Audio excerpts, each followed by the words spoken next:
All right. Well, it's a pleasure to welcome you all to the first of this academic year's Schoenberg Institute for Manuscript Studies online lectures.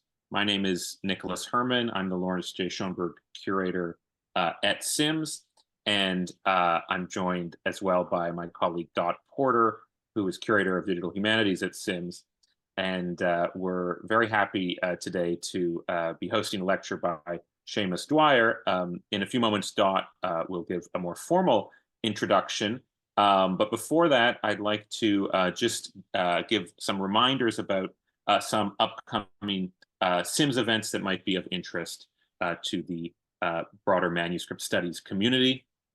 A few things taking place on site. So while we realize the audience is for these lectures is really worldwide, if you are in the Philadelphia area, some things to know about. Next Friday, September 27th at 2 p.m. from 2 to 5, there will be an in-person symposium. Petrarca is again in sight, celebrating the acquisition of a new Petrarch manuscript of the Canzoniere and Trionfi at Penn. And this will be followed in the evening next Friday by a free concert at Penn Libraries by Pifaro, the Renaissance band, related to Petrarch and the manuscript acquisition. Also, if you're in the Philadelphia area, on October 9th from 2 to 6 p.m., there is a new acquisitions showcase in the Kislak Center for Special Collections, Rare Books and Manuscripts. And this is open to the public. It's a drop-in event, a wonderful event where the Kislak Center has an array of the greatest hits from the last year of acquisitions at the library. So this will include some medieval and early modern manuscripts. So if you're in the region, be sure to drop by. If you're in Philadelphia at any point this fall, definitely make a point of visiting the wonderful exhibition that Dot Porter has curated that has recently opened in our exhibition space on the 6th floor of the Van Pelt Library, The Movement of Books, which is an exhibition which features many of our wonderful manuscripts from the library's collection. Our next online lecture, as these are done approximately every month, is on October 25th, again from noon to 1:30 p.m. via Zoom. And that will be delivered by Suzette Van Haren, who's a postdoctoral researcher at the Ruhr Universität Bochum, and who will present a meta-analysis of VisCall and VC Editor, so two collation visualization projects that we are developing at SIMS. And of course, in November 21st to 23rd, in person, but also online, is the 17th annual Lawrence J. Schoenberg Symposium for Manuscript Studies in the Digital Age. This year, the topic is circulations, so circulations of texts, manuscripts, ideas, etc. And our keynote speaker will be the wonderful Lisa Fagan Davis, who many of you know. So that's about it for events at SIMS. As usual, you can visit our website, schoenberginstitute.org, and sign up for our newsletter, monthly newsletter, to receive reminders about all of these things. And now it's a pleasure to turn things over to my colleague Dot, who will introduce our speaker. Thank you, Nick, and welcome everyone. Happy noon. Thank you for joining us for today's lecture. It is my pleasure to introduce our speaker, Dr. Seamus Dwyer. Dr. Dwyer completed his PhD in English at Yale University in May, so he is fresh. It's great. His dissertation, Scripts and Literature in the Manuscripts of England and France, 1370 to 1425, won Yale's English Department Dissertation Prize. In the dissertation, he explores medieval scripts and how they culturally, visually, and interpretively shape readings of the literature they preserve in manuscripts. Dr. Dwyer's work brings a unique perspective to the study of medieval texts, emphasizing the ways in which Latinity and manuscript culture shape human experiences. His talk today, entitled Artifice, Latinity, and the Social Lives of Medieval Books, will examine the concept of Latin as a metatextual phenomenon, showing how Latin served not only as a language of scholarship, but as a bridge between the physicality of books and the broader social world. By examining colophons, glosses, and marginalia, he will reveal how scribes and readers used Latin to craft socially communicative manuscripts, works of artifice that went well beyond their material form. Please join me in welcoming Dr. Seamus Dwyer. Thank you so much, Dot. I'll just go ahead and share the old PowerPoint here.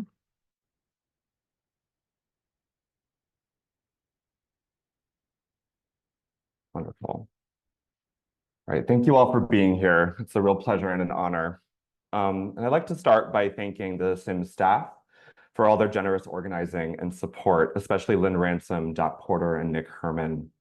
I'm also incredibly grateful for the wonderful conversations I had over the summer with Amy Hutchins, which helped solidify a lot of the ideas I'll be discussing here today.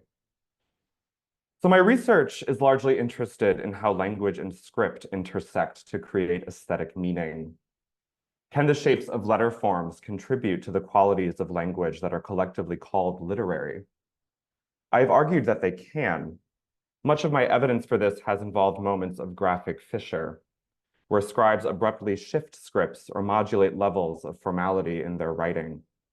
Graphic difference allows the eye to think about how medieval script as a multiple phenomenon can help access a hermeneutic for medieval literature. I began this research with the vernacular. These are images from Beinecke Library Osborne MSFA1, an early 15th century and slightly moldy copy of John Gower's Confessio Amantis, a very, very long 14th century poem composed in English and Latin. In the manuscript's final leaves, a shift in the script snaps into focus. In between the many red-inked Latin rubrics that fill the page, the black-inked text changes from one script, commonly called Anglicana, to another stylized cursive script of French origin called secretary. The shift occurs at a major textual transition in the manuscript from the bilingual Confessio to a sequence of French lyrics, or ballades, also by Gower, that extol the virtues of marital fidelity. Osborne is alone among the 9 manuscripts combining the Confessio with these ballades to portray the French as visually distinct from the English through script. The Osborne-Gower's change from Anglicana to secretary suggests that specific scripts correlated with certain languages and forms. Anglicana as a distinctly English mode of writing, and secretary as a characteristically French alternative cursive, enact and portray the differences between the Confessio and the ballades. We could just conclude there, but these correlations between script, language, and form in Osborne are too neat and too clean-cut. Manuscripts are by their very nature messy and cacophonous. They disagree and contradict themselves and each other. So neat conclusions are not to be trusted. In my current book project, Reading Hands, I situate Osborne's evidence alongside tableaus of script in action in the medieval record, and reveal ways we can complicate neat categorizations, starting with medieval terminologies of scripts and exploring their social and literary resonances. I find that medieval handwriting in its graphic diversity resonates with other literary aspects like form, genre, and affective stances. In other words, scripts are dynamic tools, not just for presenting language or categorizing it, but for interpreting it. A literary aesthetics can emerge from a graphic one. In arguing this, much of my work has occupied the intersection of linguistic and graphic difference, asking how these two differences, when juxtaposed or overlapped, reveal deeper cultural ideas about medieval literary art. What I'll be discussing this afternoon arrives at this approach from an oblique angle. While fissures and difference will certainly be present in the manuscripts I'll be thinking about with all of you today, I'm primarily interested in how to find hermeneutic potential in the opposite, an apparent graphic uniformity and linguistic unity. How can meaning be extracted from manuscripts that prioritize homogeneity in both their visual and their linguistic and textual makeup? If there are no cracks in the walls, in other words, how do you get a look in? Over the course of this lecture, I will explore how Latinity as both a linguistic and a graphic phenomenon allows for a particular view of the mediating power of manuscript materiality in relation to literary aesthetics. Latinity offers a fresh linguistic perspective for me, which I can hone my research questions about scripts and literature a little bit more. Penn's collections offer a particularly rich specialty in philosophical, academic, theological, and liturgical manuscripts that have helped me to think through how to find the interpretive potential in monolingual and monographic manuscripts. By monographic, I mean those manuscripts written in a single uniform script. What cues can one find in these types of books to find cultural meaning in material forms? Latin is a fascinating arena for these questions because it is so ubiquitous, so varied, and so thoroughly attested in the medieval record. Coming into my Sims fellowship, I was struck by a paradox that seems to define the graphic materiality of medieval Latin in Western manuscript production. Texts written in Latin either seem to epitomize the highest echelons of calligraphic formality or the lowest. This assumption is based on genre. Medieval Latin is most known for being the language of liturgy on the one hand and intellectualism on the other. Liturgical manuscripts from throughout Western Europe overwhelmingly tend to be written in the formal script known as textualis or textura, a script known for its unbending aspect, as can be seen in this image, a detail of Penn's bifolium of the Ferial Psalter, a deluxe 15th century liturgical manuscript. This script's dense, stiff letter forms give a text a wrought and highly ornate appearance that was time-consuming to produce. Just these 3 Latin words from a 13th century Psalter took over 80 separate or broken strokes of the pen to produce. On the other hand, Latin could also look extremely informal. Cursive scripts rendered in a very informal aspect, like that used for the commentary of this fragment of the Hippocratic Aphorisms, with a lot of abbreviation, were very often used to cram dense and heady texts into books. These books were usually far more modest in their liturgical counterparts and belonged to a clerical and academic culture that ostensibly prized the content of texts over their looks. Stuffing books to the brim with abstract theological and theoretical works was the norm for Latin writing beyond the liturgical. Indeed, the high degree of abbreviation seems to render these texts half on, half off the page, so that their truncated orthography makes them all the more difficult to read and all the more cerebral in their appearance. Of course, I present this dichotomy between liturgical formality and academic informality largely to trouble it. Latin was not only liturgical or intellectual, and its visual appearance in medieval books was equally varied. Penn MS Codex 680, for example, is a collection of Latin sermons produced in 15th century England, written in an elegant, not overly calligraphic Anglicana script.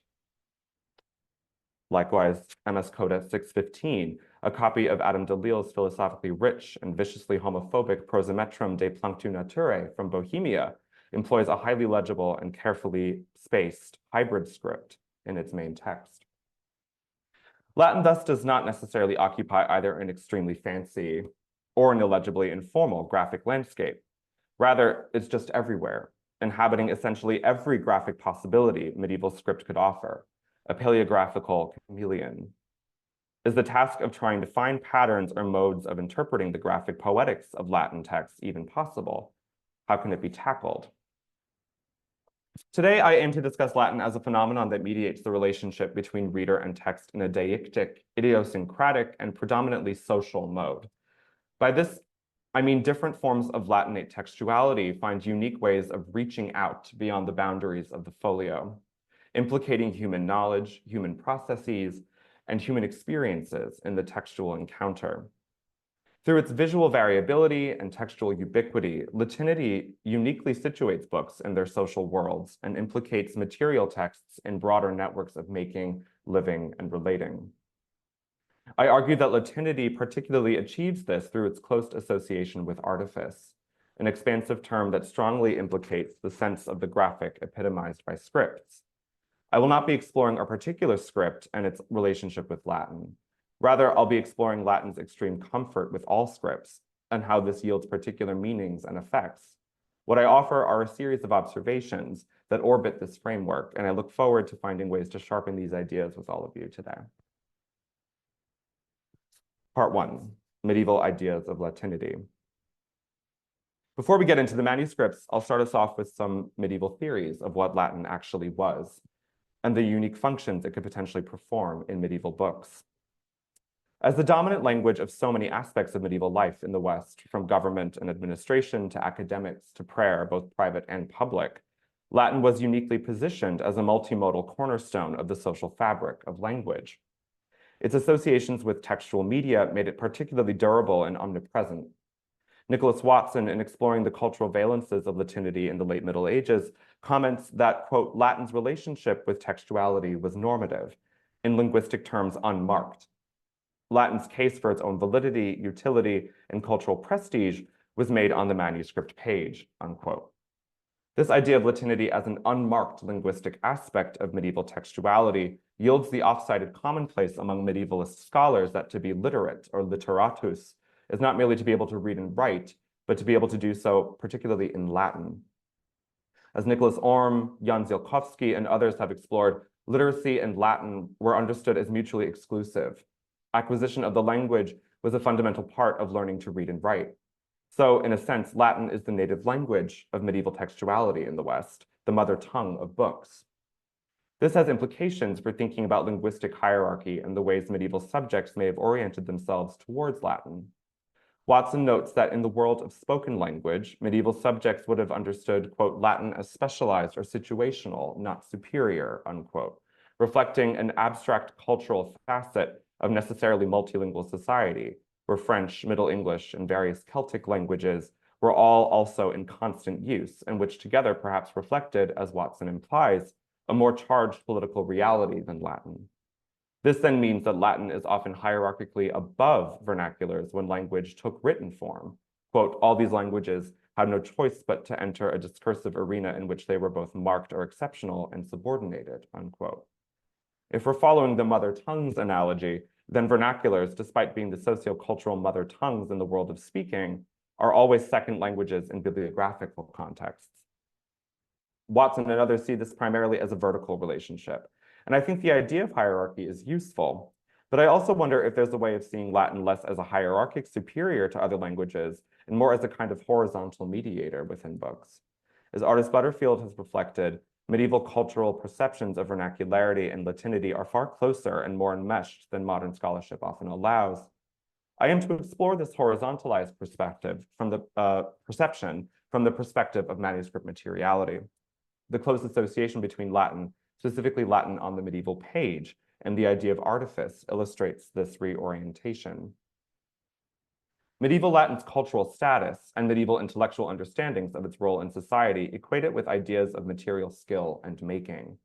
In later medieval thought, Latin was understood as a cultural invention rather than an organic language. Dante succinctly points this out at the beginning of his De Vulgari Eloquentia. He draws a distinction between vulgaris, the vernacular, and grammatica, language which is defined by rules and fluency that can be achieved only through a lot of time and study. Dante's thesis in De Vulgari Eloquentia is that vernacular is nobler, nobilior est, because it is, quote, natural to us, while the other rather proves to be artificial. Dante's neat dichotomy of natural and artificial establishes a contrast between what is native to human experience and what is literally made for it. As Watson comments, quote, Latin is the product of human ingenuity, invented to ensure that it would still be possible to learn from the past and communicate across language barriers in the present, unquote. I'd like to dwell on the term artificial as a way to more deeply explore the connections between Latinity and scripts. The word artificial in medieval thought was highly embedded into its etymology and connections with the term ars, an abstract quality that unites resonances of practical skill with deep, trained knowledge. That's ARS, by the way. From there, connections to people are also not very far. Penn's Codex 722 illustrates this vividly. A late 13th or early 14th century copy of Guglielmus Brito's comprehensive dictionary of vocabulary from the Vulgate Bible. This manuscript was most likely an important reference tool for the Cistercian monks of Riomont Abbey outside of Paris, containing hundreds of words found in scripture with moralizing etymologies and definitions. On folio 13 verso, the Latin noun ars artis is provided with an etymology connecting it either to the verb arctare, to restrain, or the noun ares, meaning virtue. No literal definition of ars, meaning skilled knowledge, is present here, probably because that aspect would have been very obvious to anyone using this book as a reference guide in the late Middle Ages. What is interesting And the final aspect of ars in Guglielmo Brito's definition is this: the idea of the artifacts, or the craftsman. He writes, "Artifex artificis is construed from the word ars, one who works artificially." It is striking that the definition moves so seamlessly from an abstract noun to a human agent of that noun. An artifex is an artisan, a crafter, someone who enacts ars. Equally striking is the tautological way Brito defines the term. Artifacts cannot be defined without a reliance on the elements of the very word he is trying to define. Skill and knowledge beget themselves, and artifacts must work artificially. The idea of artifice echoes around itself. This suggests that to describe Latin as artificial on Dante's part is not as simple as calling it artificial with the potentially negative resonances of inauthenticity of the modern English term. Rather, it seems more parallel to this deeper moralized etymology of workmanship, according to divinely ordered rules and lessons founded in acts of creation and engineering, rather than in the organic building blocks of human experience.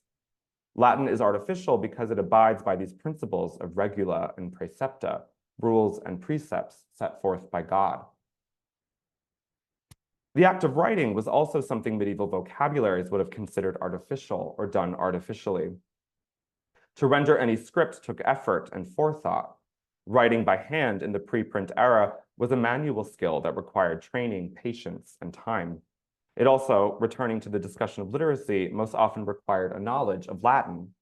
Therefore, the artifice of writing and the artifice of Latin were closely linked in medieval thought. Other medieval understandings of Latinity reflect this and more solidly connect Latin qua invention to written culture. Medieval authors, most notably John Gower and Christine de Pizan, tell the story of Carmentis or Carmenta, a Roman mythological figure and the apparent inventor of the Latin alphabet. Gower describes her activities in the 4th book of his Confessio Amantis. But toward our marches here, of the Latins, if thou would hear, of them that once virtuous were and thereto laborious, Carmente made out of her engine the first letters of Latin, from which the Roman tongue came, whereof Aristarchus took forward, with Donatus and Dindymus, the first rule of scholarship, and thus how Latin shall be composed, and in what ways it shall be pronounced, that every word in its degree shall stand on grammatical agreement. Carmentis's invention of Latin begins with the alphabet. It develops not from the natural language of humanity, but rather from the engine, or innate intelligence and ingenuity of artifice. Strikingly, Christine de Pizan uses the exact same word, engine or engin, in her French recounting of Carmentis's invention of Latin in the Cité des Dames.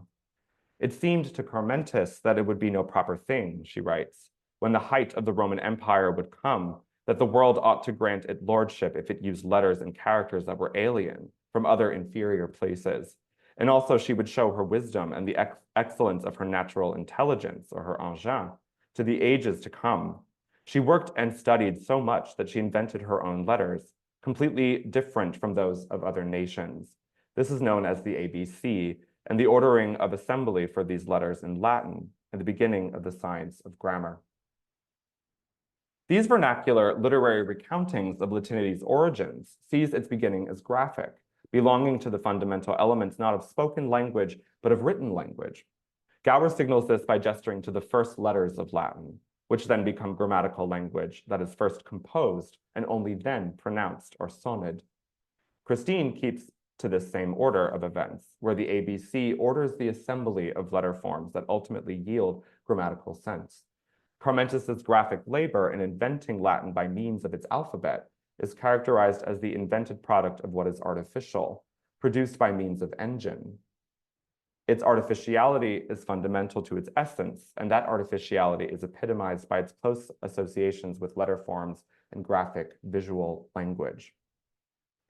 At least one medieval writing master likewise demonstrates implicit associations between the Latin idea of the artificial and visual language.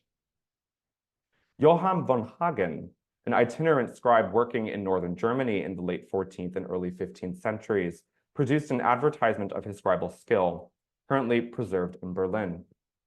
This poster consists of 12 discrete text samples, 6 in Latin and 6 in Low German, with Latin technical labels for each script affixed to each snippet. The first 11 of these text samples, ranging from model letters to psalm extracts, are punctuated by a Latin personal advertisement to teach the scribal arts. This final personal advertisement, written in an ornate cursive script called Argentum extra penam, or silver out of the pen, reads, "Those wanting to be instructed in different modes of writing masterfully and artificially, as is now written in the courts of lords, that is, in various text scripts and noctula scripts, and also with gold and silver, and similarly with any metal out of the pen, will come to me, Johann von Hagen, and will be taught in a short amount of time, according to the diligence of the students, and for an appropriate price, of course." There are too many interesting aspects of this snippet to go into here. For my purposes, I'm interested in the doublet, magistraliter et artificialiter, masterfully and skillfully, or artificially. This pairing seems to have been a kind of soundbite for scribal teachers throughout medieval Germany. It survives in a couple of other of these scribal advertisement sheets. There are terms of manual craftsmanship, calling to mind the magister, the master of a craft, and also strikingly the artifex, the artisan. Hagen's Latinity here blends a refinement in rhetorical style with the visual skillfulness required to render impressive handwriting. His use of the term artificialiter particularly ties together Latinity's joint status as the engineered product of learned culture and the artisanal product of scribal culture. I think Latinity's nature as an inclusively artificial phenomenon that infuses grammar with writing offers a unique view of how scripts and Latin worked together to create meaning. Since both in medieval thought were the products of a common sense of non-organic, human-engineered invention involving the skill and craftsmanship that was at once intellectual and manual, it would make sense that Latin is uniquely able to participate in script's abilities to mediate and produce textual meaning. This is especially true because Latin is overwhelmingly the most attested language in Western medieval manuscripts, not just for the main texts, but for the metatexts that help to guide readers through the experience of a book. These metatexts take many forms as rubrics, colophons, glosses, and marginal notes. They directly address the reader, ostensibly breaking the fourth wall of the book object to establish a sense of connection between the book's processes and the reader's experience. The Latinity of these metatexts, even when the main texts are in the vernacular, reinforces the native language status of Latin in textual environments. They assume the reader's full comprehension, and they also enact, fascinatingly, a shift in register, a drop in pretense or formality, where metatextual idioms seem to interpret the stylized language of main texts. But in reality, Latin metatexts are also the products of artifice, following the twin rules of visual and linguistic crafted skill. This shift to a distinct kind of formulaic, yet highly situational artifice is what interests me, and what I will spend the remainder of this lecture exploring. In the second part, I will explore 4 strategies of artifice in medieval manuscripts that dynamically illustrate how Latinity works to connect books and users in particular ways. Returning to Codex 722 will give an idea of what these kinds of metatexts look like and how they function. Whoever took the massive undertaking of copying this text was elated enough to, when finished, to give the volume not 1, but 5 endings. The first of these is an explicit formula, an explicit, announcing the end of the book, giving it a full title and punctuated by an ornately rendered Deo gratias.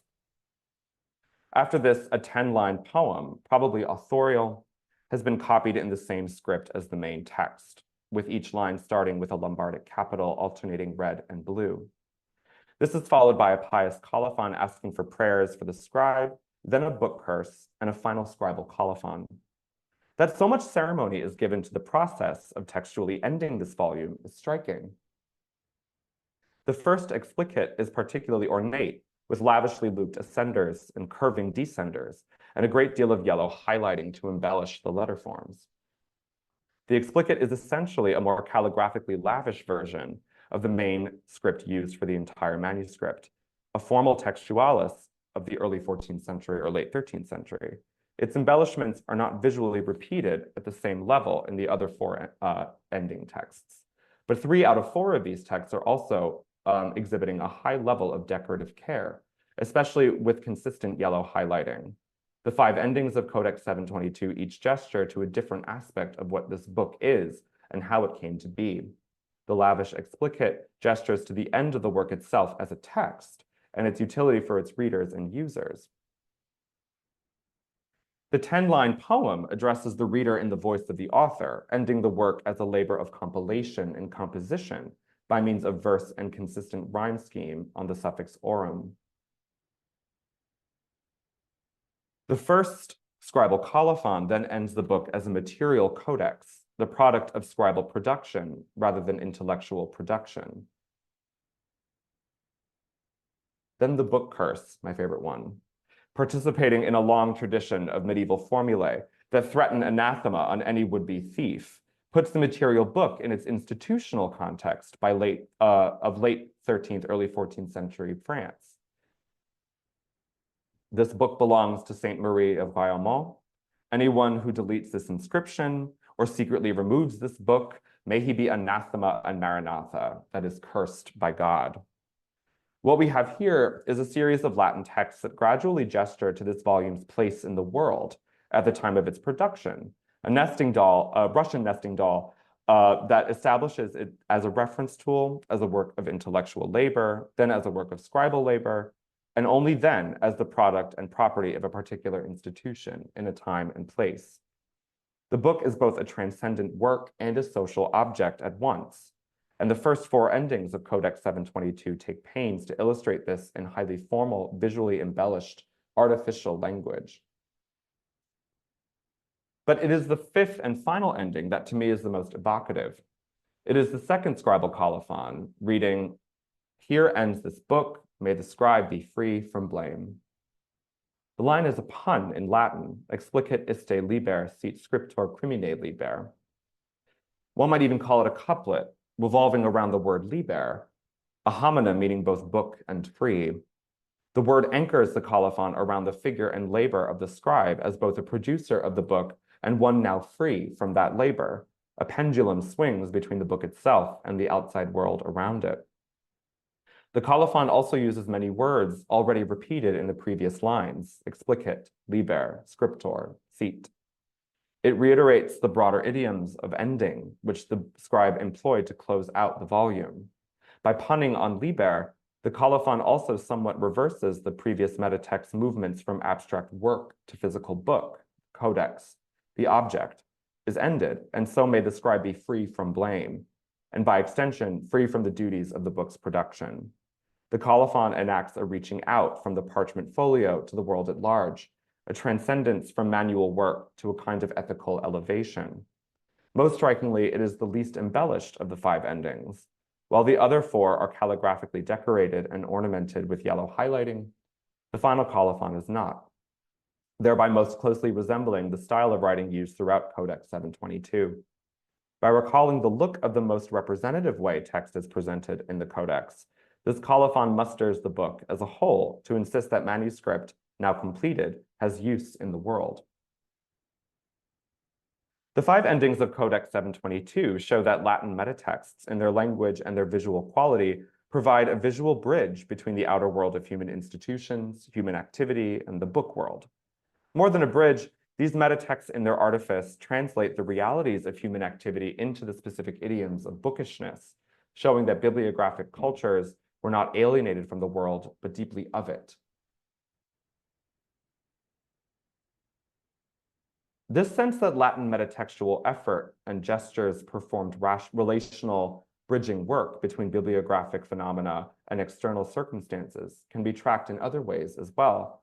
Very often, Latin metatexts mediate Latin itself, giving clues as to how medieval readers perceived and worked through the language they were reading. LJS 347 is a copy of Boethius's De Consolatione Philosophiae, or The Consolation of Philosophy, produced in England probably in the first quarter of the 14th century. A small utilitarian production, it was most likely made and used as a school text for learning Boethius's work and improving the reader's Latin. Its script is a small, legible, but highly cursive Anglicana with a lot of abbreviations. The manuscript has minimal decoration, with an incomplete program of initials rendered in blue Lombardic capitals and occasional manicules in the margins. A striking factor about LJS 347 is the presence of extensive interlinear glosses written in a smaller version of the main text, possibly by the main scribe in multiple stints. The glosses are at their densest at the beginning of the manuscript and become more sporadic as the text carries on. Whether they were added at the time of the book's production or by a later reading is difficult to determine and beyond my purview here. What I'm interested in is the effect these interlinear glosses have on the material experience of Boethius's texts in this codex. To start with, Boethius's Consolation of Philosophy was a staple for medieval readers, learning both more advanced Latin and also philosophical treatments of Christian ethics. A prosometric text, alternating different verse forms with prose discussions, it also provided a hefty menu for studying different literary forms as well. Its centrality to learning and reading refined literary Latin made the Consolation of Philosophy a common object of literary criticism for medieval readers and thinkers.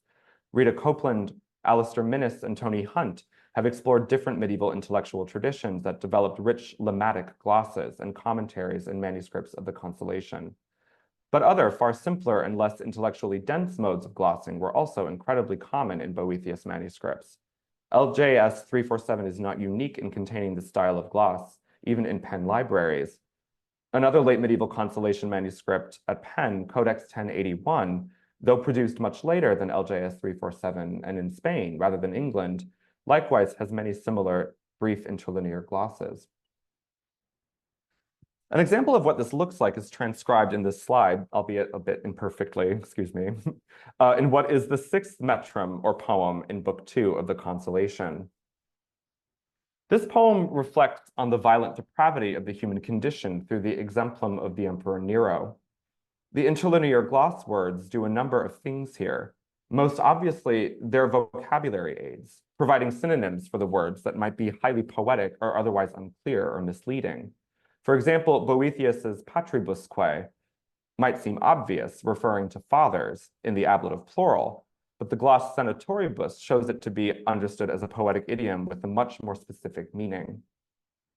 Not all the glosses are vocab aids, though. Some help the reader keep track of the sense of the poetry. Boethius's diction uses a lot of relative pronouns in this metrum. Several glosses jot down the specifics of the referent, such as Nero over qui in line 2, or populos twice over two separate occurrences of quos in lines 5 and 6. What is so elucidating about these interlinear glosses is that they reveal the backstage mechanisms that accentuate Latin's linguistic artifice in this book by providing multiple ways of reading and understanding the text. And most interestingly, they do this by means of Latin on a very individual basis. As Karen Ruff and others have shown, medieval readers understood Latin as a manifold language, like a vernacular, with different registers and phases to it. The LJS Boethius provides a view into what lexicon of Latinity was considered more accessible in a particular context, with which words might have been perceived as different or difficult and obscure, and, in a lovely way, that reading Latin poetry in the 14th century as well as the 21st was difficult, that aids were necessary. Thus, to see the tiny Anglicana letters relieve the potential opacity of the word cruore, meaning blood, with the perhaps more accessible and vernacularly resonant synonym sanguine, or ortu, meaning east, with oriente, is to see one register of Latin, easier and therefore closer to human experience, mediate another, harder, more poetic one. Style is also mediated and tempered with more comprehensive language. The poetic phrase visu pererans, literally meaning wandering in sight, gets glossed with the far clunkier and more literal respiciens circumquaque, looking all over. The artifice of Boethius's classical diction and lyrical stance is tempered with a visually diminutive aid, whose authority brings the Consolation into a 14th century reading present, showing what Latin thought of its own layers of approachability, that is, of its intellectual and grammatical artifice. And, like the 5 endings of Codex 722, it reaches out from the internality of its textual repository. but in a different way. While the metatextual Latinity at the end of Codex 722 defines and redefines the manuscript to be an intellectual work and a manually made book in a specific time and place, LJS 347's metatextual Latinity is less specific about the what and when, and much more explicit about the how. It orients its text as an experience to be worked out and comprehended. It does this by making Boethius's text chatty. The kaleidoscopic Latin juxtaposing larger main text with smaller glossing text together form a crowded graphic array, which yield a visual cacophony that makes reading Boethius dialogic, both easy and hard, utilitarian and lyrical, something interfered with and modified rather than straightforward and unmediated. The reader is not alone when encountering LJS 347. In the previous examples, Latinity's metatextual artifice specifically works to reach outward to readers in environments where Latin itself is the dominant textual language. For this part of the lecture, I'd like to turn to examples where Latin metatextuality does the same kind of mediating work, but in relation to vernacular, more specifically Middle English textual environments. Unlike Latin, Middle English was not perceived as a textually native language. Returning to Dante's dichotomy, its being a lingua vulgaris makes it naturalis, or natural, in contrast to Latin's artificial grammaticality. Unlike Latin, as a vernacular, Middle English would have been seen as unstable and organic, principally oral, and not a primarily bookish language, as reflected in its flexible orthography.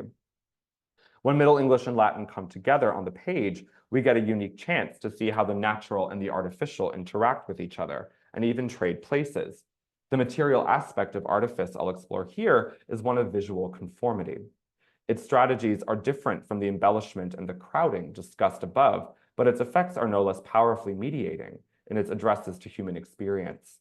As we shall see, graphic conformity in the midst of linguistic difference can allow the Latin metatexts to facilitate a fascinating mode of addressing the reader through artifice.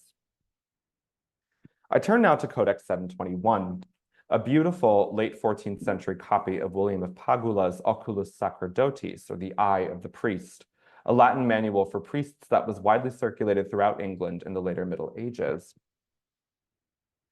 On the verso side of the final folio of the volume, a different textual program entirely was copied in. A fluid and informal Anglicana script was used by a scribe, most likely a 15th century owner of this manuscript, to copy out a widely circulated Middle English lyric known as Earth Upon Earth. This poem survives in many versions of varying lengths, but the version in Codex 721, the B version as it's known by textual editors, is the most attested, with 17 witnesses, including a wall painting in the Guildhall Chapel of Stratford-on-Avon. The poem consists of 7 stanzas, all of which pun on the word earth, referring to humanity and its mortal transience. Drawing from the dictum of Genesis, remember that thou art dust, and to dust thou shalt return. The B version of Earth Upon Earth repeatedly insists on the presumptive arrogance of humanity's earthly striving, especially in the abusive exploitations of the powerful over the powerless. The first stanza of Codex 721's text gives a pretty good idea of what the rest of the poem is like. Earth out of earth is wonderly wrought. Earth upon earth begets nobly from naught. Earth upon earth has set all his thought, how earth upon earth may be high brought. The later edition of the poem, in a script far simpler and more utilitarian, gives it a marginal, decentralized quality in Codex 721. This allows it to be considered a metatext, a colophon-like ending to a book on priestly knowledge and comportment.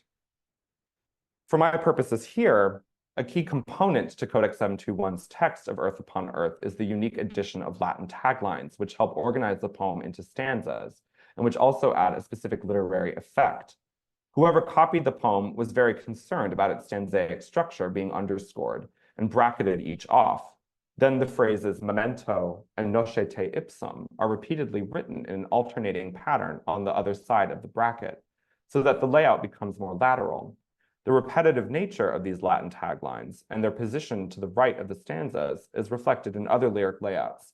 We can think of taglines in carols and burdens, for example. Their Latinity and their sideline position in the text here also makes them into metatexts, commentaries on the theme of the English poem. Graphically, the taglines do not differ much at all from the English stanzas. If anything, they're a bit more spaced out with occasional capital letters, perhaps to signal a shift in language. The phrases themselves can be described as stock phrases, commonplaces like carpe diem or veni vidi vici, that have meanings beyond language, language that itself becomes an emblem of experience, with Latin lending them a kind of ancient wisdom or timelessness. Interestingly, these taglines also insist on their direct address to the reader. Memento is an imperative, remember, most famously distilled in the genre of memento mori, to which Earth Upon Earth belongs. Nosce te ipsum is also an imperative, which insists even more on the you status of the reader. Know yourself, it can be translated, but also know that you are this. Remember, know. These Latin taglines use distilled, commonly reused, in other words, artificial language to reach out and incorporate the reader into the third-person reflections of Earth Upon Earth. Their Latinity signals a shift on a linguistic level, but their graphic conformity in script to the English shows that the scribe and the reader both experience these Latin taglines as part of the poetry. If the English is unspooling a punning elegiac metaphor of the futility of human ambition, then the Latin offers a lyrical refrain that seeks to situate a very human you in the midst of that poetry. Conformity between English and Latin continues to be a major priority in the other inscriptions on this folio. About 2 centimeters below the final stanza of Earth Upon Earth, the scribe wrote out 3 lines of Latin proverbs, shown here. Give yours while you have it, that's the English translation. After death, then yours won't be. After the sting of death, delight shifts to a lower station. With life ended, thus ends a friend. These are a collection of commonplace maxims that would have widely circulated in clerical circles and beyond in late medieval England and late medieval Europe. The first one seems to be something of a legal maxim about setting up one's last will and testament, but its memento mori overtones offer an obvious connection with Earth Upon Earth, and also with the imperatives of the taglines. Act now before it's too late. The second 2 lines were circulated together more widely as a quartet of couplets. They were used, for example, in the famous Fasciculus Morum, a common sermon collection in late medieval England. They were also written down in many manuscript environments, including the copy of John Lydgate's Fall of Princes, now at the Morgan Library, and also as part of a longer memento mori poem on folio 4 recto of Cambridge Gonville and Caius College MS 328/715. The presence of these Latin adages as highly distilled linguistic artifacts show the scribe's reliance on widely circulated artificial language to create textual meaning on the page. He also works to make these adages conform not just to the script of Earth Upon Earth, but to the layout as well, bracketing the 3 lines together so that they were more closely resembling the stanzas of the poem. And it didn't stop there. Sometime not much later, either the same scribe or another writing in a similar style added a 4th line to round out the chunk of Latin adages in a different colored ink. This adage reads, qui non volt dum quit cum velet forte nequibit. Based on the script, I think it's the same scribe at a different time. Most interestingly, this adage seems to have had a far greater longevity in the vernacular than in Latin. The Oxford Dictionary of Proverbs cites several medieval vernacular versions of this proverb, going all the way back to an Old English example from the 11th century, and one from Robert Manning's manual Handling Sin. The proverb also appears in a Middle Scots example from Robert Henderson's pastorelle, Robin and Machin. Robin, thou hast heard sung and said in jests and stories old, the man that will not when he may, shall have not when he would. Whether the Latin or the vernacular version of the adage was the first is less important to me than the apparently broader prevalence of its vernacular circulation in medieval Britain over many centuries. That the scribe in Codex 721 insisted on a Latin version here shows the prevalence of conformity he felt was necessary to complete the folio. He even extended the bracket to signal a sense of completion not only of his small catalog of Latin maxims, but also of that catalog's conformity to the structure of Earth Upon Earth. See that bracket there. By achieving 4 lines and a bracket, the Latin here essentially becomes the 8th punctuating stanza of the poem. Here then, we see graphic conformity ultimately melding an English lyric with Latin maxims to form a single literary object. This not only conforms the Latin maxims to the stanzas of Earth Upon Earth, but also conforms Earth Upon Earth to a selection of pre-established Latin phrases and commonplaces. By adapting Earth Upon Earth to the cliches of Latin maxims, this scribe actually makes Earth Upon Earth do the new work of becoming a carpe diem poem about the need to live a full ethical life, and not just a lament on the pointlessness of ambition. The 4 Latin maxims in their artificiality allow this whole folio to pivot toward the reader, reaching out to their fears and anxieties about death and mortality. The artifice of form, of language, and of verse structure are all apparent here. And, like all the other Latin metatexts we have been examining, it turns its eye to the outer world, to the lived experience of an imagined reader to insist on the utility of the present. To conclude, I'd like to consider one final category of artifice, which in some ways has been present this whole time: marginality. Latin metatexts are themselves highly marginal. Their externality from the main musculature of the text they mediate automatically make them so. But when they literally occupy the margins of a text and offer specific responses based on that presence to the right of a text block, or in the gutter, or at the bottom, they can make the idea of manuscripts outreach even more absolute. I now turn to Codex 198, a handsome Middle English manuscript produced in the first quarter of the 15th century. The text is the intriguingly named Mirror to Lewd Men and Women, although its content is far less impish than this title suggests. It's a prose version of the Speculum Vitae, a popular 14th century catechistic poem which offers an extensive exegesis on the Pater Noster. Penn's copy of the Mirror is a deluxe volume written on high-quality parchment. Its script is a careful and consistent Anglicana formata typical of London productions in particular. Red ink is used for frequent Latin quotations from scripture and from common prayers, especially the Pater Noster itself. For the most part, these bits of textual Latin comprise the only examples of non-English in the manuscript. The only exception to this can be found on folio 26 recto. At this point in the text, the commentary on the Pater Noster is well underway. The Mirror author has turned to what the text calls the 4th petition, the Quarta Petitio, written out and read as Panem Nostrum Quotidianum da Nobis Hodie, perhaps better known as Give Us This Day Our Daily Bread. To begin the commentary, the Mirror author describes the necessity of feeding oneself just enough, without more that is needful for his sustenance, for herein he asketh none outrage, for he neither asketh fish, nor flesh, nor nothing but only bread. The text continues on in this vein. This passage is all about moderation, avoiding gluttony, and trusting that God will provide both literal and spiritual bread. Turning to the margins of the page, a response to this has been inscribed. A reader of the 15th century in a tiny Anglicana cursive jotted down nota contra Alice Lynn something, with the last visible letter being a connected minim that has since been cropped, so it's hard to figure it out. The trimming of the volume thus cuts off the full name, but what is clear is that someone made a strong association between what the Mirror was saying and a person from their lived experience. Venetia Nelson, the Mirror's only editor to date, makes an intriguing suggestion that the note refers to an Alice Lynn, L-Y-N, the mother-in-law of John Shirley, a mid-15th century bibliophile and bookseller and early Chaucerian, who may have been fasting too rigorously. The trimming makes it impossible to know for sure what this woman's full name was, and so we can't be sure in any case whether this is true. The marginal condemnation of an Alice Lynn whoever shows Latin metatextuality in this context doing highly subjective contextual situating. Like the book curse in Codex 722, it gives an idea of real people interacting with this book, real people whose lives and relationships and communities were inseparable from the ways they read and wrote.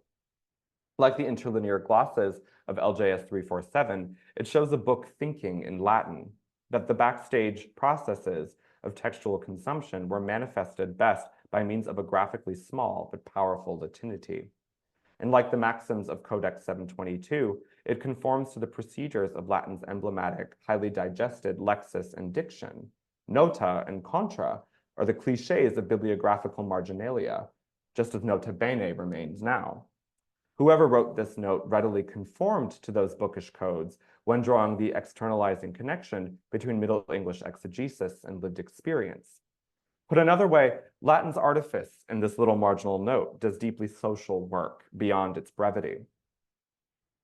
It invites a great deal of speculation, not on the text of the mirror necessarily, but on everything else that surrounded this book, how it moved through the world, who its people were, and what they thought, even petty thoughts about their acquaintance. This invites another way to see Latinity both in this particular book and more broadly. One interesting aspect of Codex 198 is that much of its marginalia is not language at all, but image. Throughout the text, some 15 small illustrations were added. All of these connect with the text. For example, on folios 48 recto to verso, a series of eyes have been drawn into the margins at a point when the text is describing the 7 sights of the soul. You can see they're kind of creepily staring out. At another point, on folio 56 recto, a small heart appears below a rubric reading peccata cordis, or the sins of the heart. A jug of water on folio 100 recto illustrates the text discussion of how confession is like a lavur full of water, which that men washeth her handes. The illustrations in Codex 198 add a visual dimension to the exegetical work of the mirror, and they also externalize the text's highly abstract internal themes by providing concrete gestures to what the reader would know and recognize from lived experience. As the only other marginal text in the manuscripts in Codex 198, besides the Latin notes against Alice, Lynn, Liv, whatever, the illustrations also provide a fresh way of understanding Latin's metatextual use in and beyond Codex 198.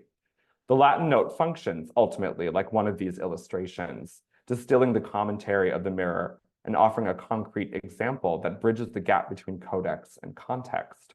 Latin metatextuality is an emblem, a coder and decoder that, like an image, socially mediates the encounters between transmitted texts and human experience.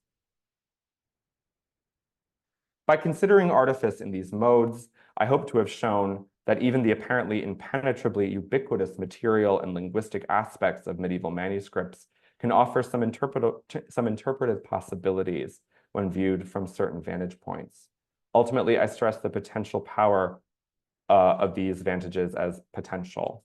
Other eyes and points of view will undoubtedly find other ways to see and articulate the same types of textual gestures I've described as artificial. The great thing about all these examples is their shared commonality with broader manuscript networks. Not one of these examples is unique, but rather they resonate with so many other codices that participated in the same culture of knowledge transmission, one which was not navel-gazing or isolated, but rather deeply embedded in the social world. I hope that this offers a fresh way to view manuscript Latinity also as a mode of thinking on the page that was highly invested in the goings-on of human social exchange. Artificiality, too, might get a better rep, because by means of artifice, Latinity as a visual textual phenomenon proves itself to be a deeply organic and self-perpetuating in its connections to readers. Through its dynamic artifice, Latin can be seen to be the graphic vulgaris, the familiar mediator by which medieval users of books intended their texts to reach out and touch the wider world. Thank you.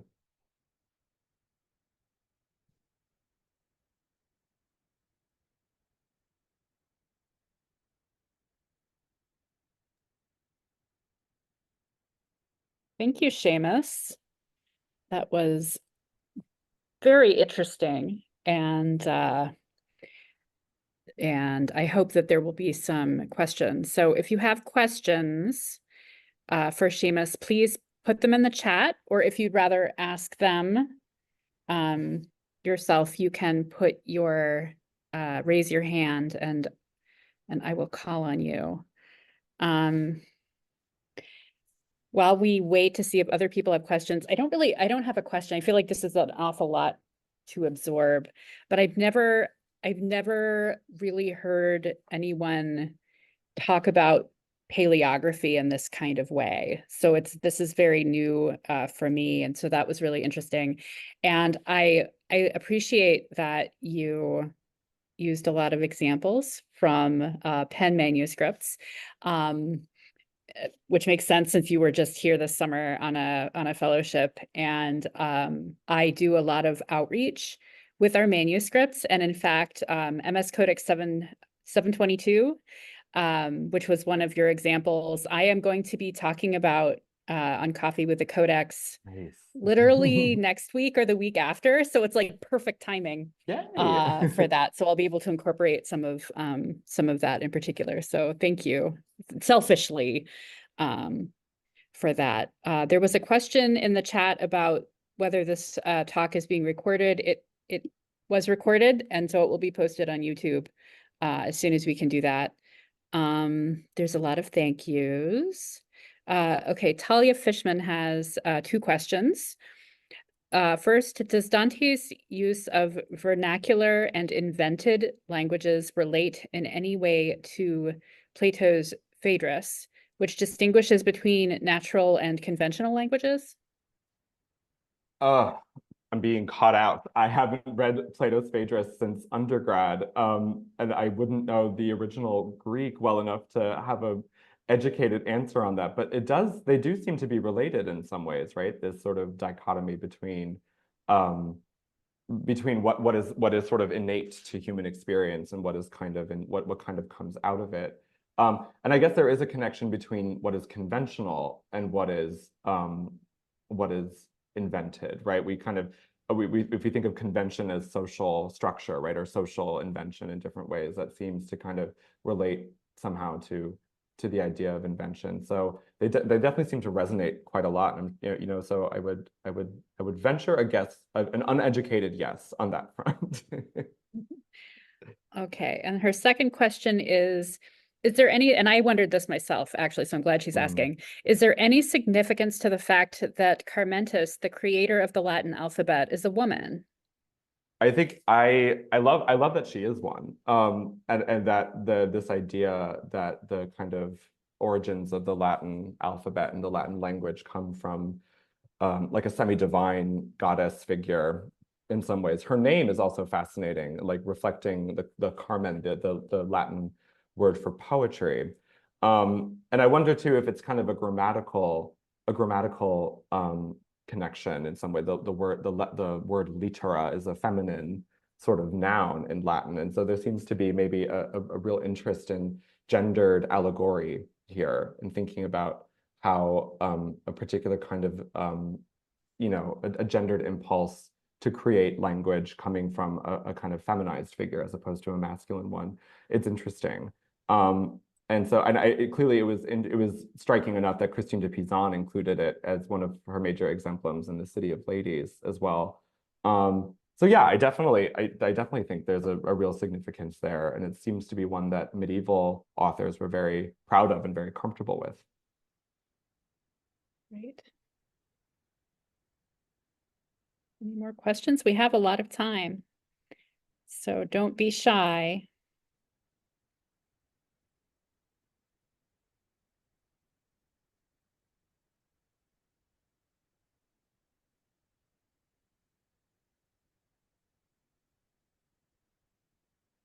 Okay, last chance.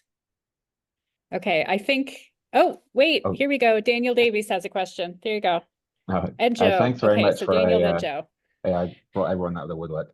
Thank you very much for a fantastic talk, Seamus. The thing that I've been thinking about throughout this is, selfishly, my own research, which is looking at Thomas Hockleave and Privy Seal clerks at the moment. And so I was wondering about what you think about these different forms of Latin and textuality within the context of that distinct professional circle of these professional government scribes and their relationship to literary culture as well, and what possibilities you see there in rethinking Latinity and rethinking like professional identity for understanding the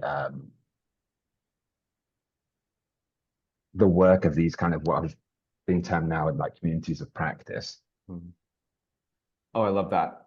Thank you, Daniel. Yeah, I guess it's so interesting, like to kind of think about these bridges between the kind of clerical uses of language, as particularly Latin, and these literary uses of Latin, and like the kind of to sort of peel apart a little bit this idea of register. If you think about someone like Hoccleve, who would have been sitting down writing in Latin all day, but not really in a compositional way, like in a very formulaic, artificial way, right? Like, sort of following legal formulae and sort of, rubber stamping and functionary Latin in some ways, which I think shows up all the time in these sort of metatextual ways as well. This idea that like you connect to human experience not through what is genius necessarily, or what is or original or organic, but rather through what is just kind of known, right? What is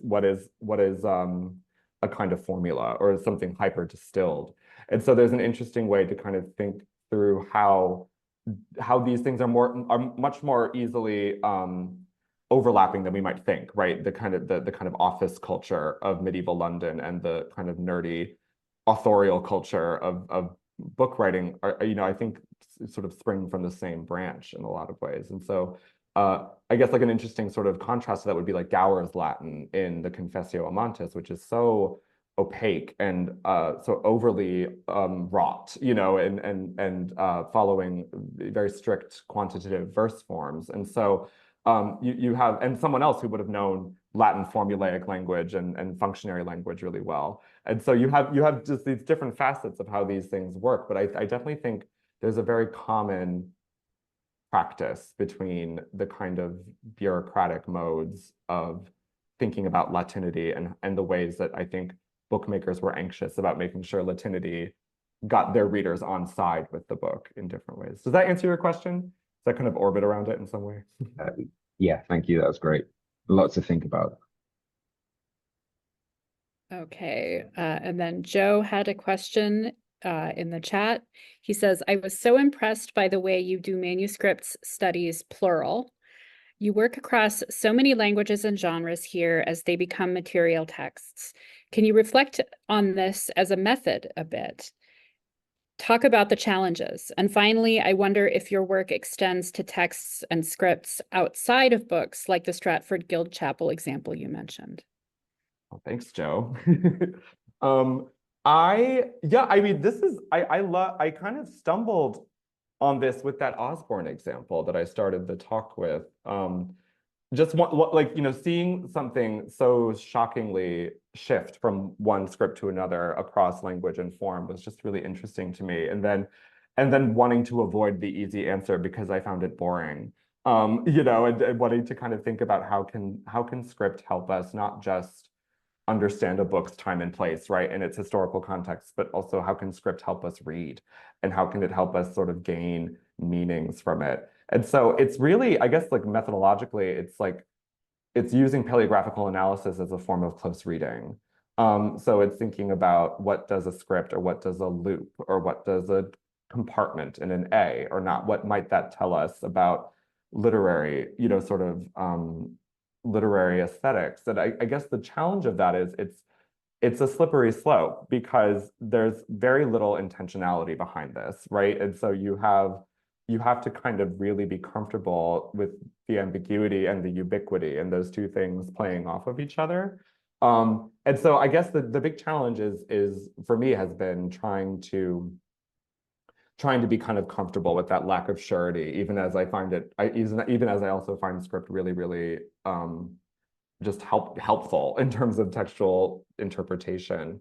And yeah, I mean, it's funny, I've been starting to slowly think about scripts beyond books, right? And how these work, John Lydgate's Dance of Death, is one of these poems that was painted on the walls of a cloister in St. Paul's Cathedral and the Stratford Guild Chapel painting.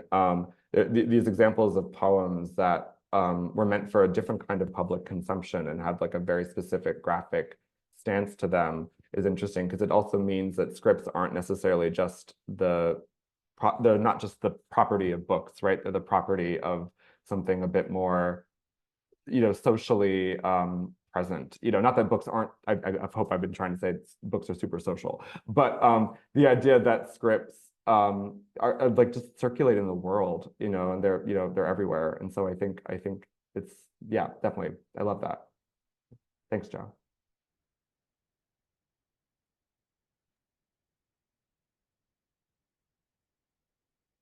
Any other questions or thoughts? I would like to know where and perhaps when we can read some of this, because I would love to be able to like spend more time to sort of sit down and absorb this and figure ways to sort of apply it to my own work. Thanks, Dot. Okay, so I have two sort of essays out. One in Review of English Studies, which is thinking about this in the Pearl manuscript. So the Pearl manuscript and how it kind of resonates with different alliterative formulae in the poetry. And then also an essay just came out in PBSA, which is a sort of article version of my second chapter of my dissertation, which is on the term bastard, why it gets used to describe scripts, and what are the kind of deeper social meanings of that, and then how that can be sort of reapplied as a tool for reading texts that are interesting and weird. The Confessio Montes, really. I'm always going back to Gower. Okay, great. Thank you. I wrote those down, so I will go look for them. Daniel Davies has another question in the chat. We forgive you for double dipping. Thinking about script is a negotiation between the specific and the general. Something like Anglicana is a useful term for thinking about manuscript production in England, yet it also reifies national boundaries in ways alien to medieval culture. Similarly, the association between secretary hand and France. How do you think we can use or change our terms to acknowledge this mobility? It's a conundrum, right? Like these terms that we use, we inherited, and a lot of them we inherited from medieval terminology. And so I guess it's in some ways it's a matter of just kind of like doing deep philology of these, or of these terms and why they were called this. And Anglicana isn't what we know as Anglicana is a 20th century coinage by Malcolm Parks and our Carr. But we have records of medieval people referring to script as Anglicana. We just don't know that it was what we would call Anglicana. And secretary, again, is a Malcolm Parks coinage. It's not a medieval term, and it has very little to do with France or anything. It's sort of it's a borrowing from a Tudor paleographical term. And so I think I love kind of troubling script terms and then keep using them with like no capitalizations, because I think there's a kind of it's fun to use language that's old and that there's a kind of tradition with, but it's also important to kind of unearth why these adages, like not adages, but why these epithets got there, how they got there, and what their kind of purpose is. Because when you realize that Anglicana is not a medieval term and has, what was sort of came together from maybe a kind of post-war nationalistic perspective, like that just kind of makes it that kind of, I guess maybe it just gives it a sense of broader perspective on why it might be called that. But if it doesn't get rid of the kind of borders, it at least kind of contextualizes them in different ways. It's a great question.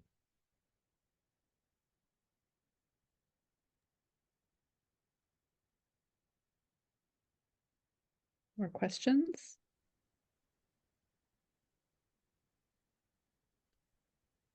Counting in my head.